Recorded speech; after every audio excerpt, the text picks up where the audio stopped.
sorry, it's just such a hot topic, but there are so many conversations about defining palliative care. Who deserves it? Who gives it? Who shouldn't give it? Who should get it? Who shouldn't get it? When, where, how? Um, at the end of the day, it really is good human-centered care. And that's really what it is. Hi, I'm Cian Xiao. And I'm Sammy Winemaker. We talk about ways to put the human back at the center of care. The Waiting Room Revolution starts right now. Welcome back to the Waiting Room Revolution podcast. I'm Dr. Sammy. And I'm Cian. And this season 10 is very special. It's different from the other seasons that we've dropped.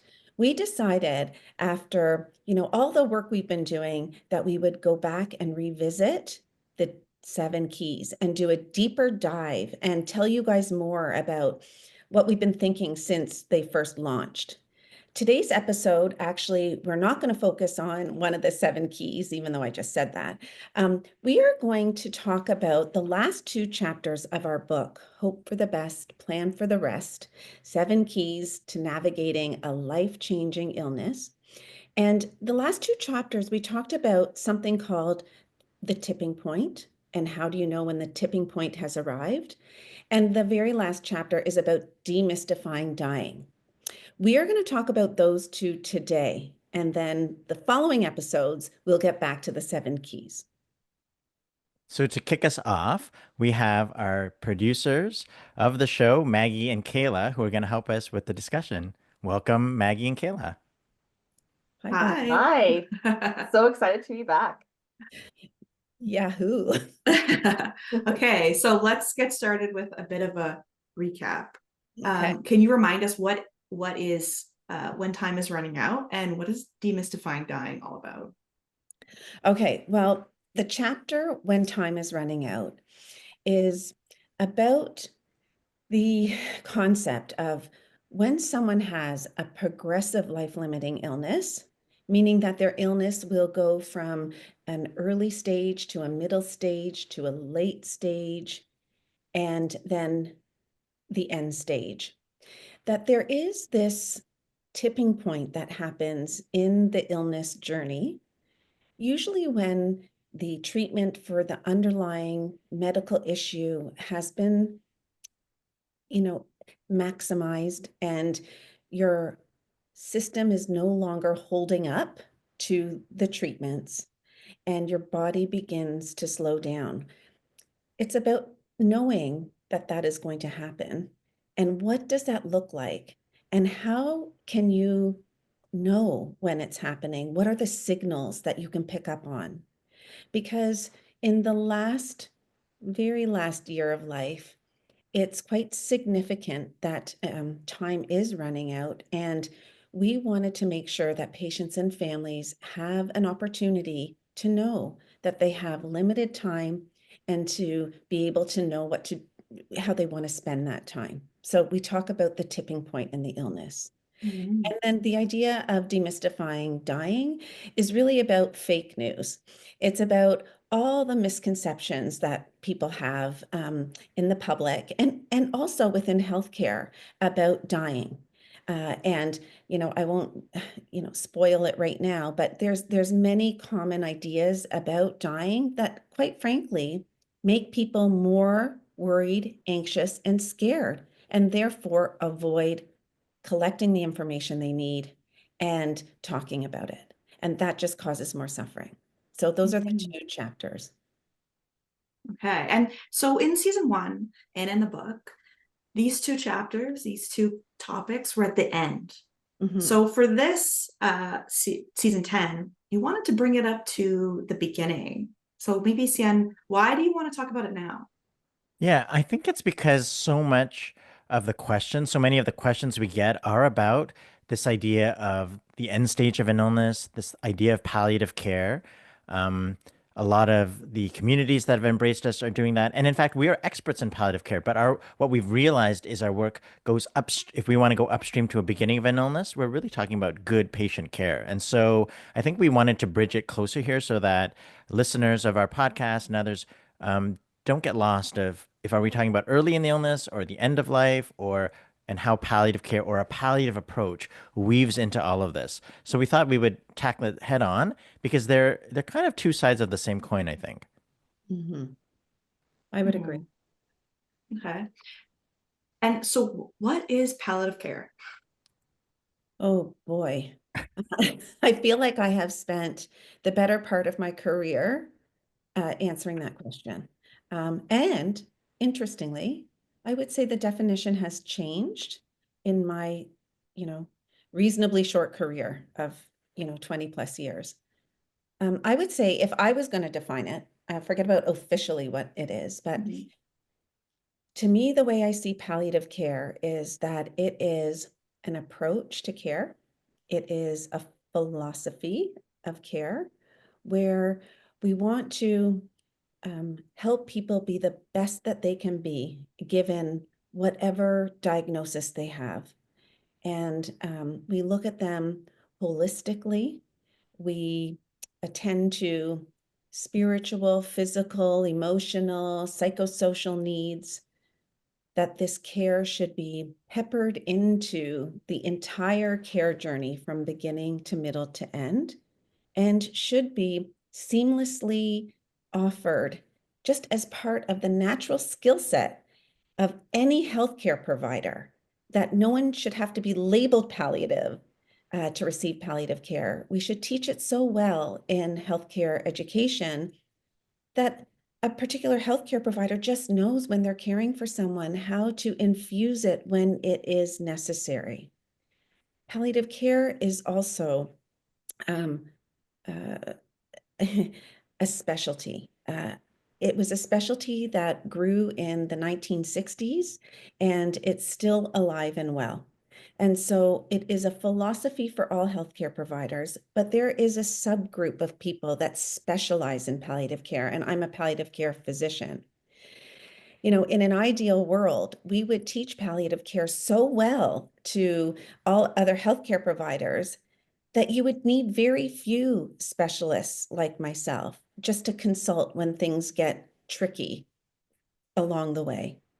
But that is what palliative care is. It is deserving of anyone with any diagnosis of a serious illness, one that's progressive and life limiting. And it's not reserved for a certain age or a certain time along the illness journey or a certain diagnosis, and it shouldn't be a label. So this is why I'm still defining it, and so are all of my colleagues and the rest of healthcare, because it is it's a word that is used in so many different ways, and it has a very bad rap. And I don't even think we have consensus within healthcare what it means. Yeah, and I have, two stories to share about this. Like in my own family, I had someone ask me, "Well, what is palliative care?" Because after all these years, we started talking about it, and as I described exactly as what Sammy said, it's an approach to care. It can be done early, and why they just couldn't wrap their head around it because when their experience with palliative care was in a palliative care unit. And their father died, or my family's grandfather, my wife's grandfather, and so they just couldn't reconcile what I was talking about by going upstream. And it's an approach when the eligibility criteria to get into a palliative care unit, which was a place, was they had to be, in their last, weeks or 3 months of life, et cetera. So they couldn't reconcile that because I guess what I'm saying is while we have this philosophical definition, the reality of how it's used in the real world is it is a place, it is a specialty, it is a service that you need certain criteria to get. And so when people say, well, palliative care, I have to meet these conditions. And we say, oh, it's an approach for everyone. It's confusing, I think. And we face that constantly. And I have to tell you, um, for myself, I, a reporter asked me, what is palliative care after? And this is, we like Sammy and I were experts at this for 20 years. And I didn't have a good answer because I just couldn't put it into a simple way that I thought that the listener would understand. And so in a way this whole waiting room revolution it's like a love letter to palliative care. And that's what a review said of us is that we are taking the ethos of it and breaking it up, because in the real world it is used in all these different ways, and I don't know if we can reconcile how, well, in an easy way, um, the philosophy of it versus the real world application of it. So that was a total non-answer to your question, but this is why we're still struggling with it. And that, in a way, is why we've moved. We didn't call it a palliative care revolution. We called it a waiting room revolution, because I think that makes more sense to people. People really understand how they feel in a waiting room, but they didn't understand, when should I get palliative care? That Yeah. answer varies for everybody. You You know, I, know, oh, oh, sorry, go ahead, Sammy. sorry, Maggie. Sorry. It's just such a hot topic, but there are so many conversations about defining palliative care, who deserves it, who gives it, who shouldn't give it, who should get it, who shouldn't get it, when, where, how. Um, at the end of the day, it really is good human-centered care. And that's really what it is. And we talk a lot about, should we use the word? Should we not use the word? Should we change the word? And Sienna and I just decided we need to leapfrog over all of those discussions and just bring the essence of the care to the public and teach them how to get it without getting mired down in the words and the discussions around the old-fashioned way of thinking about it and a more modern way of thinking about it. Let's just do it comes to mind. I like that. That's great. So to build further on what you said, I mean, it's no secret that people think that palliative care is the end of life or the last few weeks of life. We see it in the movies. I've heard my own family members say it. How do you respond to this? Like Yeah, that. it's such a tough one, because I mean that's what's one of our struggles. I mean, I think in this podcast we're trying to break free from that, because people want to pigeonhole this work as, palliative care, which then starts to put us into end of life. And I think I would just say all the things that Sammy just said. It's just good centered care. And I think the way to achieve that is not to keep defining it or redefining it, but to just get to what is it that we really mean. What are we trying to offer? What is the value of that? And show people how to do it. I think, or that's what the last 4 years has really been. And that's what people respond to, because it's a circle. It's a circle where we just go round and round, and we keep going back of changing the name and this and that. And I think there's merit to that, but I never heard the term inside baseball before, but I had to look it up, because someone said, you guys are in inside baseball, which means basically only people who are really into it are, who kind of understand what you're talking about. The average person um, doesn't really care.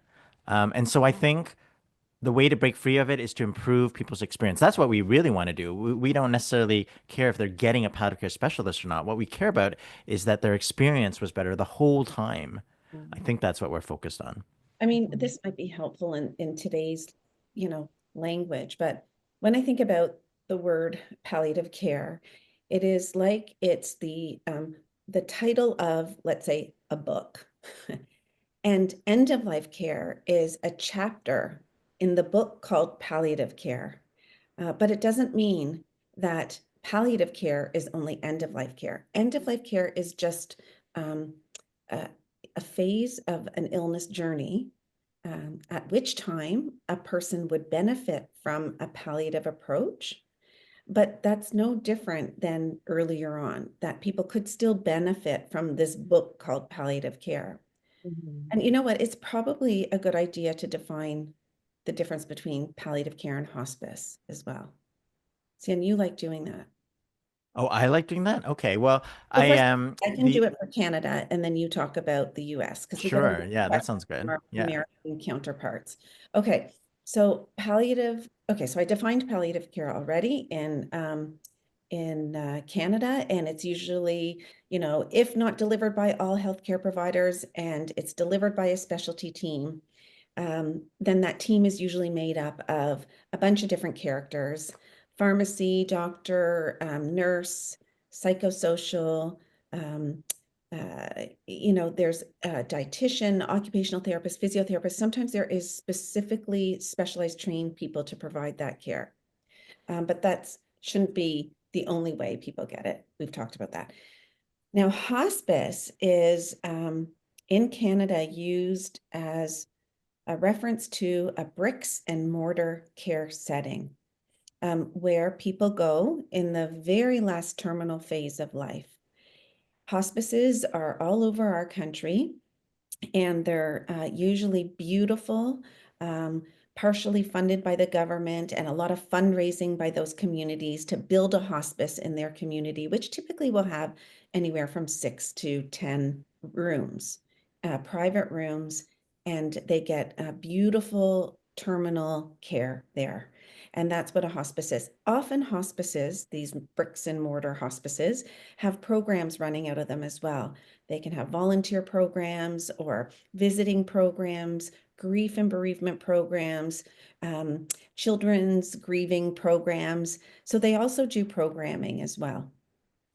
Yeah, and so the difference, because in some of these, when you have a bricks and mortar place, you can also have an outreach team, maybe like a team that works. Their base is maybe the hospice, but they can go out into people's homes. And so in the U.S. and in many other places, like in the U.K., they offer this service, and the difference is just that. In the US, it's a benefit. It's a insurance benefit, and so you have to give up acute emergency care and then choose what they call the hospice benefit care, and therefore you are eligible for these services that can come to your home, or you can go to a residential facility. But in Canada and in other places, you don't have to make that choice. They can happen at the same time concurrently, and so that's the whole. I think that's the the more ideal version where it can weave in and out. And you Mhm. can go into the hospice benefit in the US and then come out and go in and come out. But it can get complicated. And really, this is part of the confusion of why palliative care and hospice care, which is a place where people die, gets confused. And I understand, obviously, they provide a palliative care approach in hospice settings, but they Right. are not necessarily the same thing. So those are the terms. But again, I think our goal is to help people have the best care, not just in the last weeks in life, but through their whole experience, because many illnesses last years and years and years. Even, stage 4 cancers, there are many that um, have lots of treatments that can keep people alive with good quality of life for longer. Mhm. So, I mean, you just gave a really great definition of both those terms. And we get questioned a lot in emails and after your talks. Are you purposely avoiding the words palliative care and hospice? Because in the book, in the podcast, we don't see the word palliative care called out. So, are you avoiding the words? And if you are, why? Not necessarily. And we do talk a little bit about palliative care at the end of the book. Um, but yeah, we have been questioned why we're not highlighting it more. And it's because of what we're talking about. It gets too muddy, and people have their ideas about what it means and what it doesn't mean. And quite frankly, that has been a barrier to the care. So we just want to talk about the care and avoid, those pitfalls. We don't want to relabel it. We're not looking to do away with it. We're actually just trying to make it a normal, natural part of the care journey. And so, while healthcare providers and system planners and service providers can continue to talk about palliative, et cetera, who gets it, who doesn't get it, time is ticking, and there are billions of people every day being diagnosed with a progressive life-limiting illness, stepping onto the conveyor belt of healthcare for the first time, labeled a patient or a caregiver, and they need the care from the get-go. And so we don't want them to fall into a system where the system thinks it's only end-of-life care, so that they get all this care, and then at some point down the road someone says, "Oh, there's nothing more we can do for you. You're palliative. I'm going to refer you to a death squad." Like, that old-fashioned way has got to go. And so let's let those people back there talk about it, because Sienna and I have tried to change that for decades. So frustrated that this is why we ended up not avoiding it, but we need to get on with it, the care. Yeah, and someone said, show don't tell. So instead of talking about it, we're just trying to do the actions of what we actually mean, and people can see it. But I think the other piece that's really important to highlight, I would say, is that when we talk about a palliative approach to care, it seems like all the power is with healthcare providers because it is a specialty. It requires training or understanding. But actually, the waiting room revolution is about activating patients, families, communities to see what is their role in leaching out the best care possible. And what we have really done is broken down the things that we thought only healthcare providers or medical specialists had the power to do, and showing individuals what they can do to take control and have choice. And there are simple things like questions they can ask, how they frame their questions, how they prepare their family, what they can do in their homes, in their living rooms to have a better understanding, to get more information, because information is power and they can be more activated. And so the real power of this is when we say palliative care, it seems like it's a medical thing and we lose all the power. But actually, when we frame it as the waiting revolution and the keys that you can do, we don't need to label a medical specialty. It is a skill that all citizens, frankly, should have because this is a part of life. Mhm.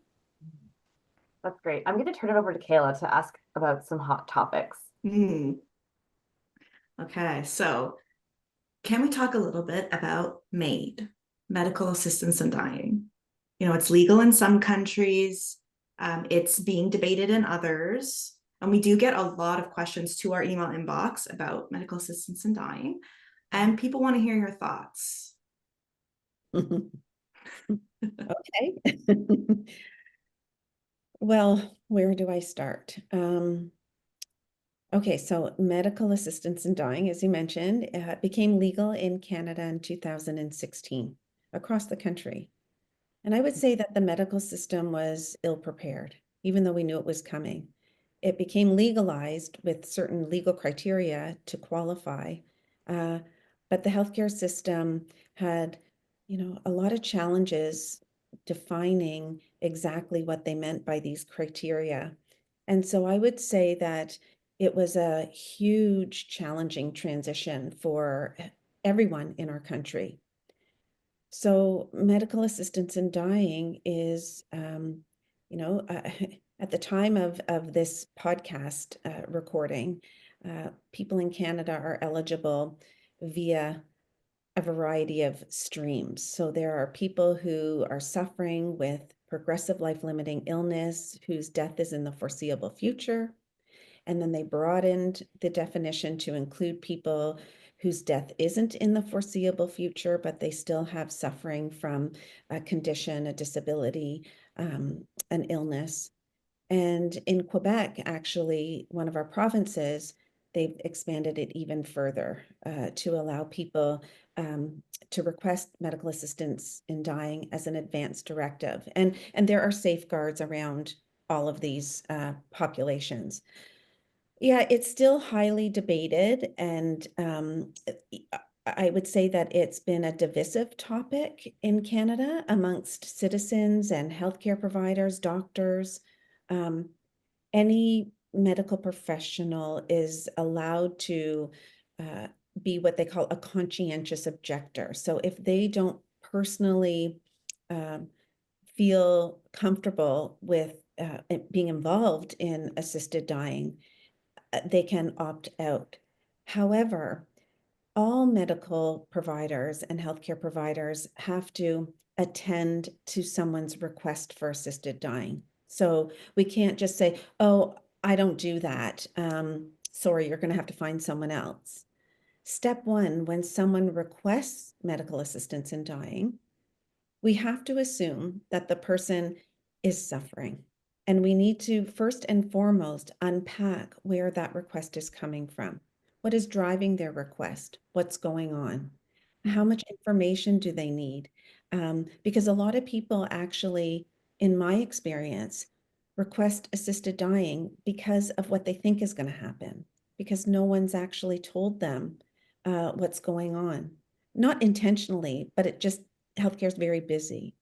So many patients go through their illness and they get more and more feeling isolated, lonely, confused, and anxious, out of control. And sometimes, not always, a request for assisted dying is a request for help. So all healthcare providers should not run away from people asking for assisted dying. They should do it justice. and then make sure that the person knows that they can refer themselves to the people that deal with assisted dying, or they make a referral on their behalf. I could talk forever about medical assistance in dying, but the one thing that I would say is that I've had requests for death from the time I graduated, way before it was legal. People asked me to get the pillow, bring the injection, get a gun. I don't have a gun. But anyway, because, people would whisper to me, come on, doc, it's merciful. You wouldn't treat your dog like this. We won't tell anyone. Really, I thought I was on camera, like Candid Camera, which used to be a show. But yeah, so I've been asked forever and a day. And so some of us in palliative care were asked way before it was legalized, and we had to learn how to really unpack the request and um, sit in people's suffering by their side and listen and attend and see them and hear them. And the interesting thing is that many people who were asking for assisted dying with that type of very attentive care would not ask anymore and would say, oh, I didn't know that. No one's actually told me that. So in my practice now, I make sure that the number one focus is that a patient and family understands the illness at play, that they understand where they've come from, where they're at, and what to expect and not to expect going forward. And many people will fare better and do well with that kind of information. There'll still be a subset of people who medical assistance in dying is very much a part of their wishes for their end of life. And for those people, we make sure that they understand everything about medical assistance in dying, but that they also understand the alternative, which is what will their natural death from that illness look like?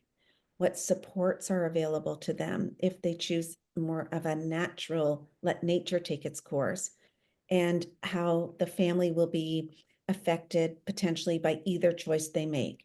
So once someone has all of that information, and not just information about assisted dying, they can make what's called an informed decision, meaning they fully understand both options, and then they're in a good position to make a decision.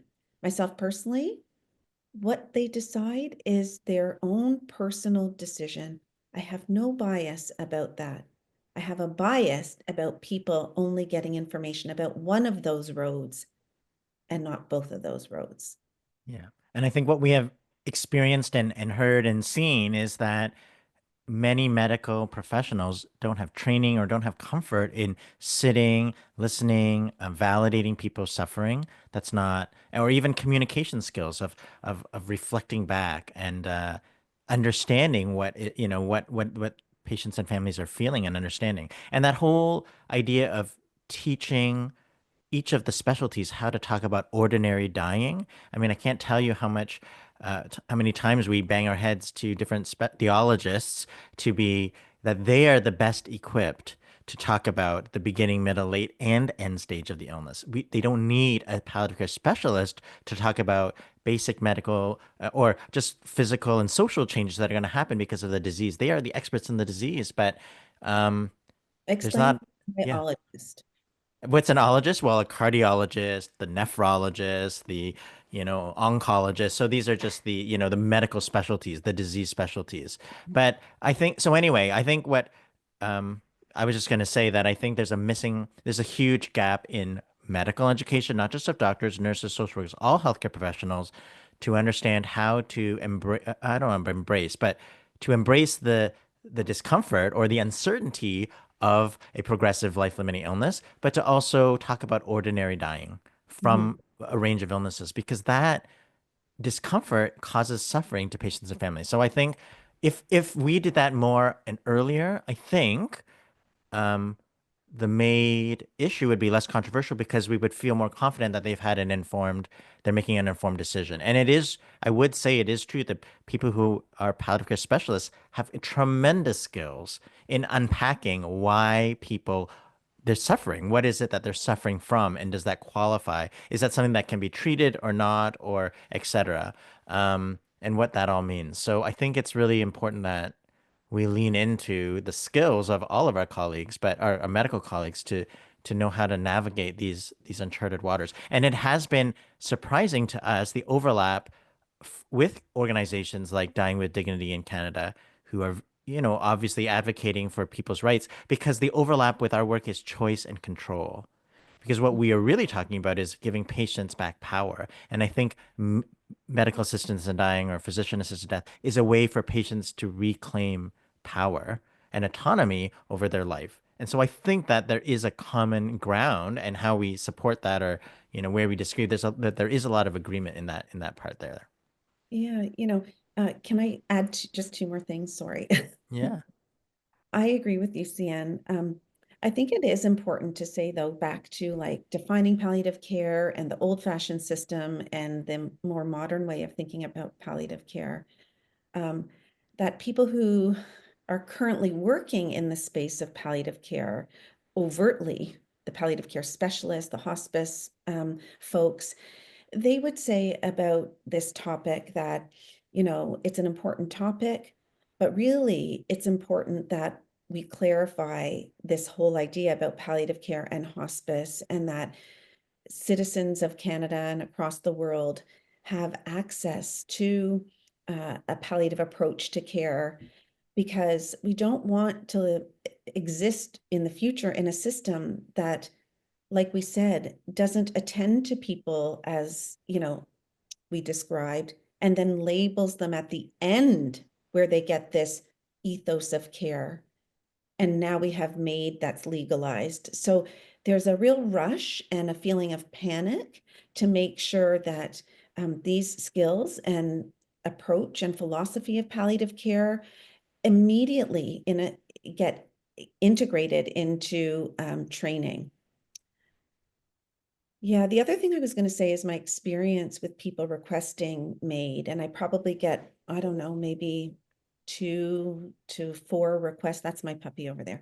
2 to 4 requests a week, I would say. The people who end up, not all of them, I'm generalizing, who going forward with their plans for MAID, tend to be people who have felt a real loss of control and a loss of personhood, and they're feeling like they don't recognize themselves, and feeling like a burden, feeling that you know they're like I said, their loss of autonomy and independence, all these things. And again, there will be people who, no matter what, it is something that they feel very strongly about. But there's a bunch of those people who have landed that way because the system has chipped away at them, treated them like a cog in a wheel, not personalized care, not identified them as a unique person. And so they end up down here feeling quite disembodied. And so part of our work is to make sure that people remain intact uh, um, as a person from the time they're diagnosed until the end, so that they don't feel disembodied at some point and then just want it to end. It almost sounds like everybody needs palliative care even before a diagnosis to understand these kinds of things. Although diagnosis is most important, but like, wouldn't it be great if everyone was treated always like a whole person with a whole life, right? And that we knew how to incorporate your family as Yeah. diagnosis. Can you imagine if you got human-centered care from someone who also felt human? Because let's not go there, but we have healthcare providers who are suffering just as bad as patients and family. So wouldn't it be great if our work could help people see themselves as human again and use their human skills together to buoy them up through a healthcare journey. Yeah. I think we're going to talk about some tips for providers later on in the episode too. Okay. So, okay. So this, I kind of want to pivot a little bit, and talk a little bit about some of the things we get from social media. Sammy is the social media star. Some of the videos that you post, if you look at some of the stats, some of Mhm. the most popular ones are when you talk about what happens at death, like at the very, very end of life. But people don't necessarily love the videos as much when you talk about palliative care, like the approach to care. Yeah. Why do you think that's the case? Yeah, it's frustrating. I mean, very end of life care that I call terminal care in the Mhm. final days, Mhm. is such a mysterious time for people, and it's avoided your entire life. Like our entire being is set up to avoid dying and death, right? Mhm. We're supposed to stay young and look beautiful, have no wrinkles, and get surgery to fight this idea that we're going to get older or at some point die. So it becomes very tantalizing, mysterious, and people want to know. It's also fraught with, you know, um, sort of like mystery, um, like, people seeing things and Mhm. reaching and talking to loved ones. And I can't tell you whether or not that has some kind of, scientific or spiritual meaning, but people are drawn to the mystery of it. Um, Physically, they're drawn to, the physical changes that happen in the very last days and hours, because it's like unconscionable that we would think that, like, what is dying? What is death? Does a person's spirit go out of their body? And what happens to their physical being? Like, we define ourselves so concretely, like this idea of, dying and all the misconceptions about it. Again, any video about that stuff, like what really does happen, or explaining, what happens with breathing, or what happens with your skin color, or what happens, it's people like, oh, give me more, give me more. It's I think uber interesting to people. Um, Other ones that are about, and that stuff is all important. But what we're trying to do is talk about all the stuff that happens before then that can make that time more clear and more less scary for people, and have them understand exactly what's happening, and quite honestly improve uh, the feeling around that time, because people can feel quite freaked out at the very, very terminal stage of life if they haven't really had any idea that their illness was supposed to head that way, that everyone else in healthcare should have known that they were going to get there, and have properly been shepherded along the entire way. And that's what we're trying to do, is talk about how people can set themselves up um, for, better care, human-centered care, patient-centered care, being in control. But it's not as sexy as describing the breathing changes at the end of life. I think this part is still nebulous to people. They don't quite get it, and they're in a healthcare system that really doesn't get it. So Mhm. it's a really difficult social movement to, get going, because it's if we were like end of life dying movement, people would sign up because it's Yeah. interesting. But because we're about, improving the illness journey from beginning to end, that doesn't sound as sexy. Yeah. And in many ways, we're trying to teach people how to be a patient. And to your point about, isn't that something everyone should learn? In a way, that's where we've trying to position ourselves, that these are skills that everyone can learn. But Mhm. People don't want to learn these skills, so they don't want to be a patient or a caregiver. So, I mean, these aren't labels that people want. So, Mhm. but I still think it's the right thing to do because I think that's got the best chance for making the biggest difference. Mhm. Yeah. I mean, you can warn people or try to teach people to prepare for lots of things in life. And until they're in that situation, some people just can't imagine it. Like, if I try to explain to my two daughters that one day they will have a diagnosis, or they'll just grow so old that their body will enter into a chapter called dying, or this illness will be their ticket on that train, and they might have months or years left. They would say to me, "That's nice." And I could say to them, "Well, let's talk about that. And as they get older, we could, until they're there, many people don't, it's just too unfathomable. And yeah, same with, but caregivers will talk about it because they are often the ones who are seeing their loved one change. So I want to just move us forward a little bit and think about the frequently asked questions in this section. Can you speak a little bit to that? Uh, Go ahead. Yeah. yeah, I think I don't know, Sammy, I think the most common question we get is exactly a lot of what we've been talking about. And sort of after they hear us give this whole speech, even about we're trying to help you be a patient early on in your illness, people will say, "Oh, I get it. I'm supposed to ask for palliative care. How do I get palliative care?" And so I guess it's a fair question, and I would just say what we're really trying to teach you is how to get a palliative approach to care. We're trying to teach you how to leach it out, even from an uncomfortable system. And I will just say that there is a system in your community, in your health, wherever you live, that uses the word palliative care, and there are criteria for it. So there will be different criteria based on, what the services offer, whether it's a hospice benefit in the US or, the hospital palliative care unit or getting home care services that have an expertise in supporting people in the palliative care label or at end of life.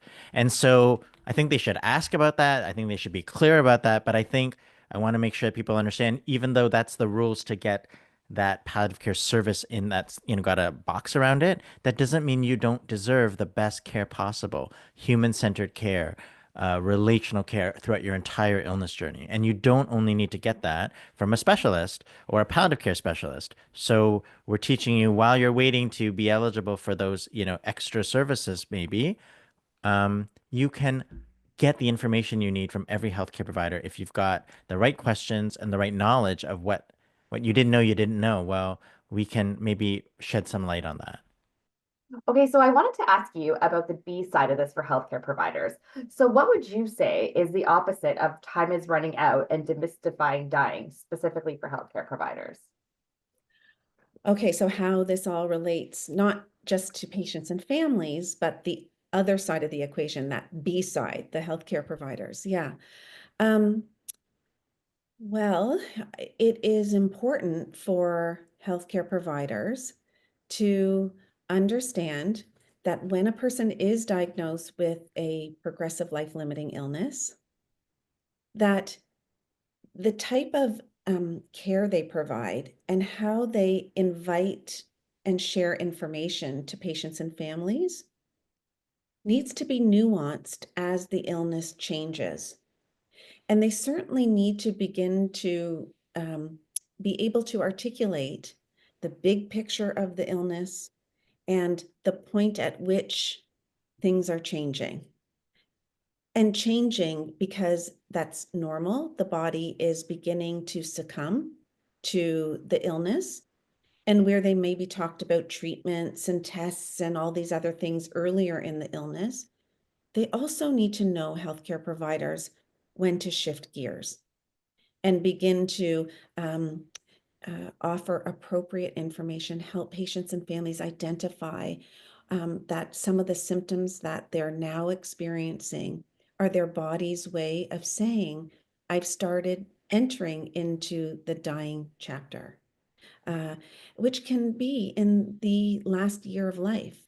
So healthcare providers would benefit, and patients and families, therefore, from knowing how to identify when someone has entered into the last year of life, when they have months, weeks, days, then hours to live. And so that's the significance for healthcare providers. The other significance is that as much as it's sad to talk about these things, and healthcare providers don't want to make families and patients who they really care for upset, that's no reason to avoid leaning in to these sensitive moments and time. That hopefully we can convince healthcare providers that leaning in and sticking with it and being with their patients and families during transition points, like the tipping point, they actually will feel better for doing it. And so will their patients and families. But you see, again, we did not learn how to do this kind of stuff in healthcare training. So we learned how to fix people and cure people. And quite frankly, many are speechless when the tipping point happens. And then for demystifying dying, healthcare providers have to make sure we're all sending the right information, that we don't say to people, oh, don't worry, we'll have medication when it becomes painful. Lots of people die and there is no pain in sight, you know? And so healthcare providers just need the education that they deserve, so that they feel prepared to face, these people. And as this content gets absorbed by the citizens of the world, healthcare providers are going to, be called to duty. They're going to come and say, doctor, help me understand the tipping point. Nurse, can you help me understand if this is correct about dying? And we are encouraging patients and families to ask these questions. So it's very significant for healthcare providers to feel confident and comfortable. And our content is completely applicable to healthcare providers. So just to further prompt, because you sort of set yourself up for my next question, Sammy. So Okay. for if there's any healthcare providers that are listening and they have patients with serious illness, what's Yeah. your advice for them? What can they do right now to help avoid burnout and help implement some of the things you're talking about? I would say start early and little bits over time. That's the best advice, because what we're talking about can seem very overwhelming to very busy and stressed out healthcare providers. What do you mean? You're telling me to spend more time per patient? They booked me this many people in the clinic. I am doing notes and arranging tests all day and charting, and I don't have the support that I need. And that's all true. But it's even worse if we ignore or neglect to do this type of care. That's when our timetables are going to be completely derailed, because eventually it's going to hit you in the face. So we really feel that healthcare providers, if they embrace this idea, that not only will it eventually make their clinics or their care less busy, less crisis driven, less scrambling, caught off guard, and more controlled, more proactive, and therefore actually they'll feel more organized and more human. They will be given permission to be a person as a healthcare provider and see their patient and family as people as well. And it doesn't take much. It doesn't take much. A couple of minutes every visit to attend to the people in the room, Yeah. the healthcare provider and the people in the room. Yeah. I think that's a great place to end things. Thank Okay. you. So Thank we'll you. continue Thank next week you. with this focusing back on the 7 keys and some of the things we learned, frequently asked questions, and the B-side for providers. So see y'all next week. Thank you for listening. The workbook, Applying the 7 Keys for Navigating a Life-Changing Diagnosis, is available at select retailers now. Visit our website, waitingroomrevolution.com, for more details. On the website, you can also find free resources, event listings, learn more about the movement, and you can join our newsletter, which is the best way to keep up with everything Waiting Room Revolution. This episode was produced by Maggie Sivak, Cien Ciao, Kayla McMillan, and Shilpa Jyothi Kumar. Our theme music is Maypole by Ketsa.